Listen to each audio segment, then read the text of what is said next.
Hello, everyone. This is Al-Fadi, and thank you, of course, so much for tuning into this interesting series that we have titled Gibson's Latest Discoveries. And hopefully, you have known now why we called it this, because obviously we've been unpacking a number of newer things that Gibson is coming across, and rightfully so. They are discoveries that are going to be shocking, without a doubt, simply because they go against the traditional narrative concerning the location of Mecca, the location of the Kaaba, the location of the Black Stone, and on top of that, the direction of Qibla. And now we're talking about Islamic rituals, whether that they are associated with the minor pilgrimage or the actual pilgrimage. With me here, of course, as always, to help me unpack all of this and summarize it is our dear brother, Dr. J. Smith. Welcome back. Well, thank you to have me back. You know, I was just thinking as you were doing that introduction, we have to keep on coming back with newer and newer videos and newer episodes because there's so much new material that keeps coming to light. And that is not a bad problem. That's actually a very good problem, isn't it? Absolutely. Absolutely. Because, remember what I mentioned to you earlier is that it's not a coincidence that you find all of these pieces now fitting together. And the narrative about Petra is becoming more of a reality than just a myth. Yeah. So we're going to wrap up this whole section concerning the newest discoveries. We're going to do another one in the spring, probably in the one in the next fall. We'll probably do them maybe twice a year. Just have these newest discoveries. At least, It won't just be Gibson's. We're also getting some other friends who are coming in. They're sending us new material, and we want to keep this up as an ongoing to help those of you who are actually taking this and really engaging with Muslims on it. Those Muslims who are listening to it also, we're finding that you're getting engaged with it. And we also want to make sure that we keep up with the latest historical discoveries. That's the beautiful thing about history. It's not something you can sit still. History keeps on changing for us because of the fact the classical narrative that Muslims have always taught us, and the only narrative we've ever had in any of my schools that I've ever gone to, the only narrative that's allowed to be taught was what we call this classical narrative that started with the premise that there was a man named Muhammad who was born in 570, started receiving revelations in 610, there in a place called Mecca, and from 610 to 622, he received these Meccan revelations, and then he moved from there up to Medina, another city called Medina, and from 622 to 632, the last 10 years of his life, he then received these revelations there in Medina. He then died.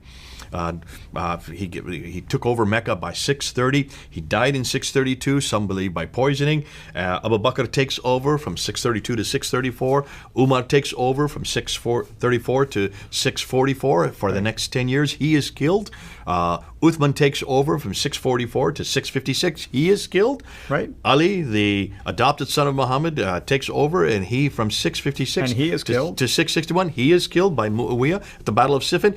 3 of the 4 rightly guided caliphs were all killed. And so this whole, what we know is the Rashidun period, that golden era of Islam from 624 to 661, that 40-year, roughly 40-year period, is the narrative, the only narrative we've ever been told, that this book was then revealed within 22 years from 610 to 632, that it had to be written first of all after Muhammad died by Abu Bakr, somewhere between 632 and 634, had to be rewritten a second time in 652 by Uthman, and that this Quran that I have in my hand today, therefore, is that Quran.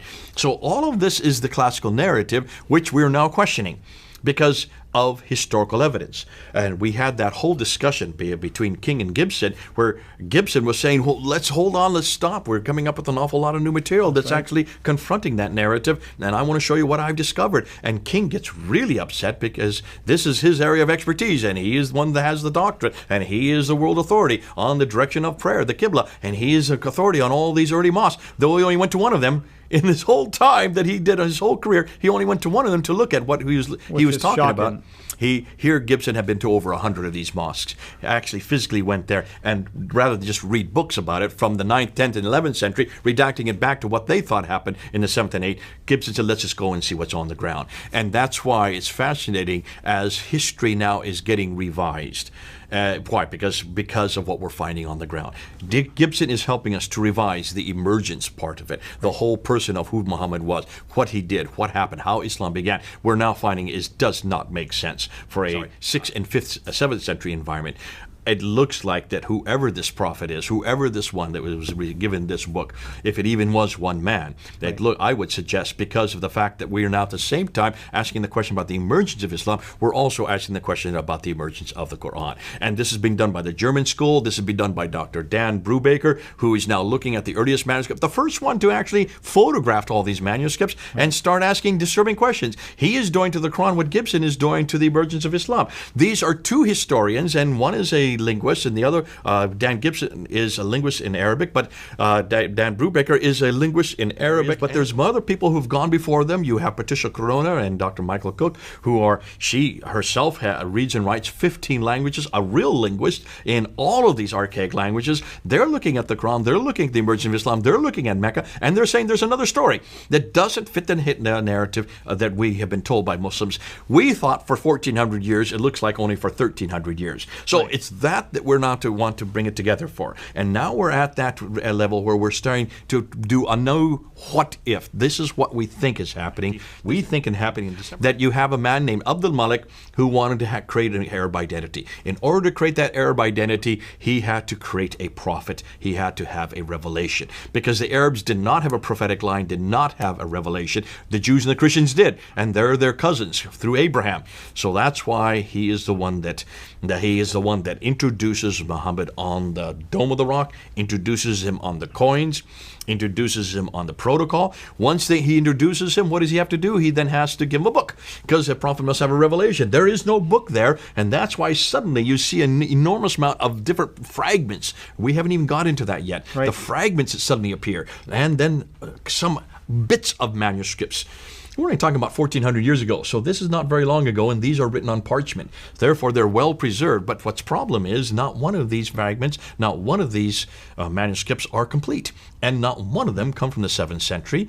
Possibly the lower layer of the Sanaa manuscript that you're looking at, that palimpsest, that could probably come from the last 2 decades of the 7th century. But once they have the book together, they're starting to put it together, we don't know when it's complete. And that's the big $1 million question, which we're going to answer. It's going to come, folks. We're going to get to that. We're moving away. We're moving the goalposts each time we talk to you. We're moving the goalposts, so we are going to get to that. But once you have the man, then you have the book, then you have to have the place. The place was settled. They thought in Petra it had to be moved down to Mecca because of the political problems between the Abbasids and the Umayyads. The Abbasids went out. They now have the new sanctuary, and that's why all the mosques start now to face to Mecca after 727. They come into power in 749.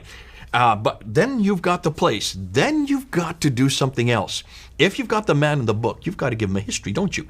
You've got to start saying who this guy is. You've got to start putting together his biography. So his biography comes first. When is his biography? When is the first time it's written down? Well, I mean, we know that at least Ibn Ishaq wrote it around 130. We're told that, right? Right, but so where is it? It's destroyed, or at least most of it is lost, but we know his student, supposedly Ibn Hisham. All of it's lost.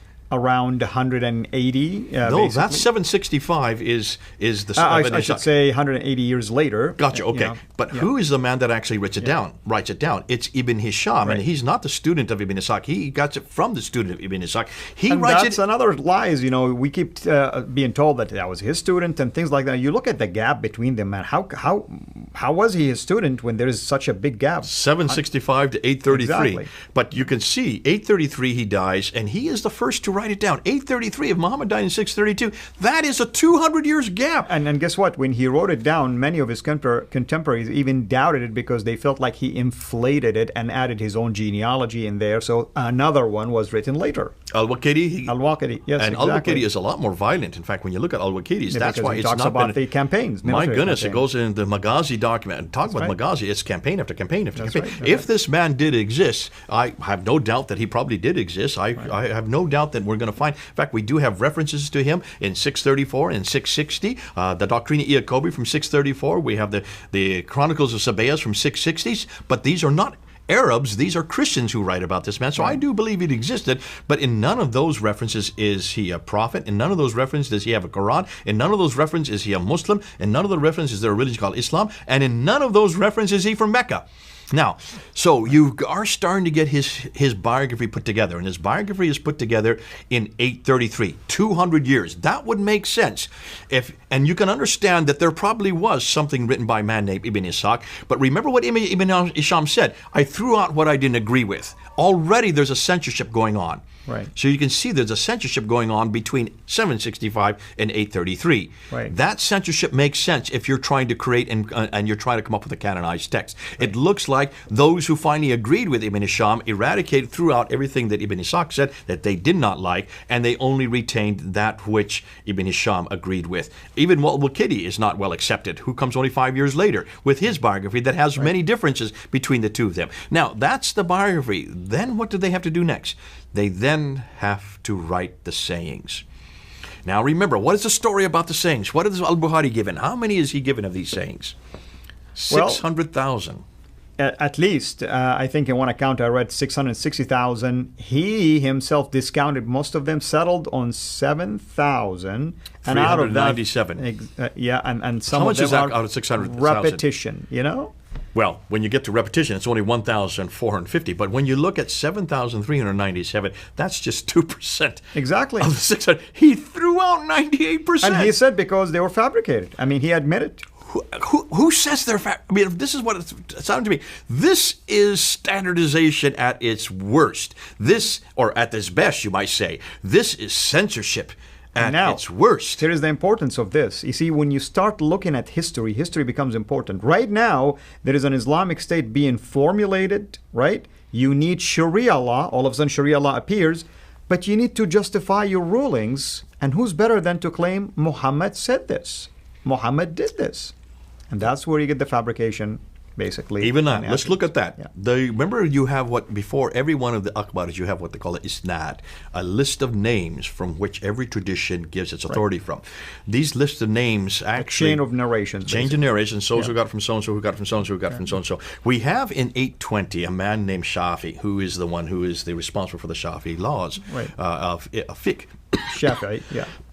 You say it better than I do. Now, Shafi is the one that actually designates in 820, look at the date, 820, so this is right before Ibn Hisham writes his material on the biography. He says, in order for you to have a true isnad, for it to be authoritative, it must go all the way back to the companion of the Prophet. Right. But that was only decided in 820.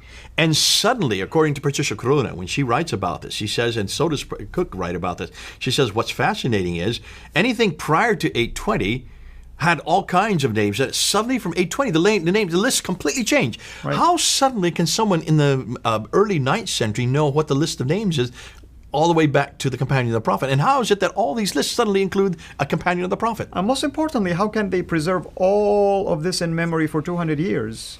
And they still come back and claim that, no, they were companions who actually were reporting hadith, but okay, why didn't you collect them if they were that important? Absolutely. How could you know for 200 years? And why is it suddenly the list of names change in the 9th century of all this list to make them authoritative? Because they had to say who was in the list, who were authoritative. Now, this is done in 820. And then by that time, you then get to the sayings coming in 870. Once the sayings come in 870, then you've got to understand the Quran. And that's why the tafsir only begins to appear in 923. That's the 10th century. So you've got now you've got the man, you've got the book, you've got the place, you've got the history, you've got the biography, and now you've got the sayings.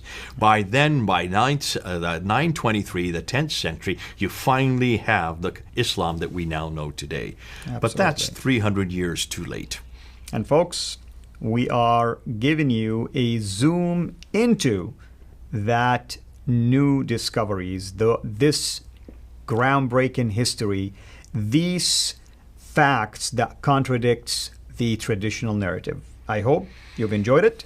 I hope you find it very helpful. I know some of you commented and said that this has been a must-needed information and a must-read, basically, or watch videos. So we hope that you will spread the word around. Our hope is that our Muslim friends, and I'm hoping that some of you are watching, will take the time to explore and investigate. That's what we ask you to do. Don't take our words for it. Go and investigate for yourself. By the way, Petra still exists till this day. Go and buy the books that Dan Gibson wrote. Go and explore some of the academic articles that are being written and decide for yourself. Thank you again for watching. Until we meet again, have a blessed day. Thank you for watching. Please like our video, and we encourage you to subscribe to our YouTube channel, Sira International. And be sure also to click the bell so that you receive notifications whenever we upload new videos into the channel. And finally, I like to prayerfully encourage you to become a patron through Patreon. Your giving is much needed and will enable us to produce more and more of videos like this so that we can publish them on a weekly basis. So thank you in advance.